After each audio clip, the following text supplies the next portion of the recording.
While everyone was focusing on the latest presidential horse race news over the weekend, Steve Bannon possibly going to jail, Trump possibly declaring his campaign, Biden's lackeys fighting over who takes the reins when the big guy drops, while everyone was focusing on the big headline news, most people missed the most disturbing political news story to come up in a very long time, care of CDC Director Rochelle Walensky.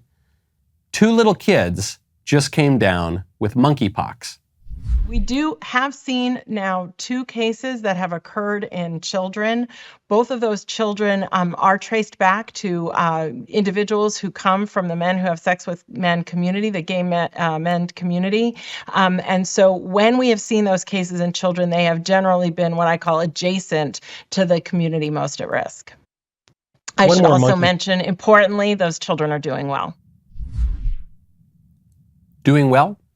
The children are doing well? The children who, for whatever reason, are living with promiscuous homosexual men, according to federal officials, just came down with a dangerous disease, a disease that is, by the way, especially dangerous for children. It's not super dangerous for lots of other people.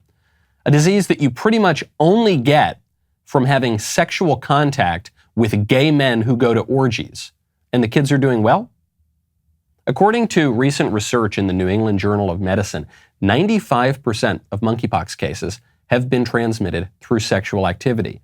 98% of infected people are gay or bisexual. 41% of them already have AIDS, HIV, not full-blown AIDS necessarily. The median number of sex partners that the people who are infected with monkeypox have had in the prior 3 months is 5. And a third of them are known to visit orgies and bathhouses within the month of infection. According to our own federal government, 99% of American monkeypox cases involve men who have sex with men. Some activist groups are trying to blur this reality, and they're claiming that monkeypox is not a sexually transmitted disease, or they're claiming that it's affecting all sorts of other people, not just one group in particular. The data just don't back that up, not even close. Remember when we were supposed to follow the science until the science was politically incorrect? A sane society would be demanding answers here. They would be interrogating the men who gave the kids this STD. The sane society would be demanding the closures of the gay sex clubs where the virus spreads. We just shut down the world for 2 years over a cough that nothing was able to stop anyway, no matter how hard we tried to shut it down. Now we can't shut down a few bathhouses for a little while to stop an entirely preventable disease that now a couple of kids have somehow. We can't even ask the obvious questions that this bizarre and disturbing story raises. No, it's no big deal. No big deal. The kids are fine. Nothing to see here. Move along, move along. It's not a big deal. What's the big deal? Move along, move along. It's okay. Everyone's doing fine. Everything's just great. Do things feel just fine and great to you? When you hear a story like this, kids got this STD that you pretty much only get from gay orgies. Little kids got it. And even the CDC is saying they got it from these gay guys who, without answering any of the questions.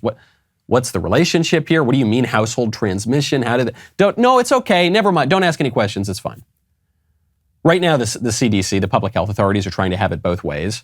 They're trying to scare everybody about monkeypox and everyone's risk of getting monkeypox.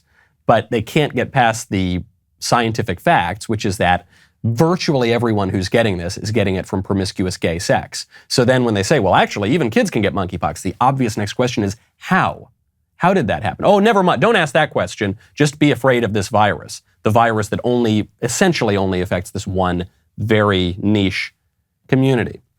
No, it's no big deal. Stop asking questions, especially stop asking questions about the sexual revolution. This is something we've heard. It's not just homosexuals. This is something we've heard for 60 years now. At every single stage of the sexual revolution, going all the way back to the 60s, even going back further, at every single stage, people will say, oh, what's the big deal? Come on, what's the big deal? Stop being such a prude.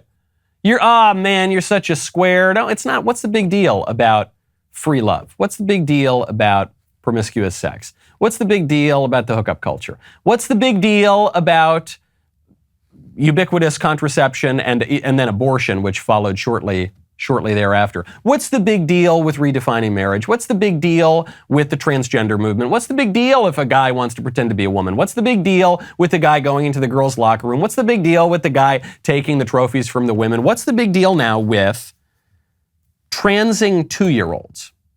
2-year-olds, that's the story. Stonewall, which is an LGBT group, just posted over the weekend all this new research. And here's what they said. They said, research suggests that children as young as 2 recognize their trans identity. Yet many nurseries and schools teach a binary understanding of pre-assigned gender. LGBTQ, inclusive and affirming education, is crucial for the well-being of all young people. What's the big deal? This would be some of the big deal. This would be part of the transing 2-year-olds is part of the big deal. And it's not just the libs who shrug their shoulders and pretend, oh, what's the big deal? It's the squishes. It's the squishy conservatives, even more than the liberals, who are the problem here. The liberals know that this stuff is a big deal. That's why they've been fighting so hard for every aspect of the sexual revolution. It took a lot of energy, a lot of resources, a lot of time to get us to this point in society. And it was a political agenda pushed essentially, well, exclusively by the left. It was just abetted and permitted by the squishy conservatives who said, oh, it's not a big deal. Never mind. Move along. Nothing to see here. We all know that it is wrong to trans the 2-year-olds. We all know that, right? And we all know that this research is bogus, but even if it were real, even if a 2-year-old can barely speak, but if a 2-year-old could come up with some conception of gender identity as divorced from biological sex and a sense of self that recognized that the little boy is somehow a woman, even if all of that were true, we all know it's wrong and should not be encouraged. And it happened pretty fast, didn't it?